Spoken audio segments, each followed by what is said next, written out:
மாடியில் வாடகைங்கிறது ரொம்ப வைக்கிறோம். என்ன அது போட்ட வாடகை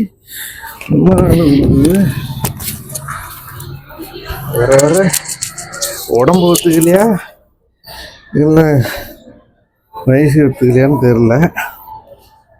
கொண்டாட்டிக்கு பயப்படுறதா புள்ளியோடுக்கு பயப்படுறதான்னு தெரியல. நம்ம நிலமை மோசமாக போயிட்டு இருக்கா. அப்போ காமி அவனை கொண்டு போய் சேர்த்துட்றாப்போ. அப்பா என்னது அப்பா ஒன்றும் இல்லைப்பா, நாளைக்கு பள்ளிக்கூடம் போகிறல்ல, அதான் ஷூ தொடங்கிட்டு இருக்கேன்ப்பா.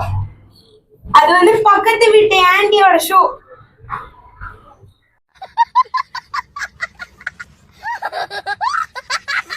ஒண்ணும் இல்ல இல்ல என் ஷூ உள்ள இருக்கு. பாக்குறது ஒரே மாதிரி இல்ல. சரிப்பா, நீ போய் படிப்பா.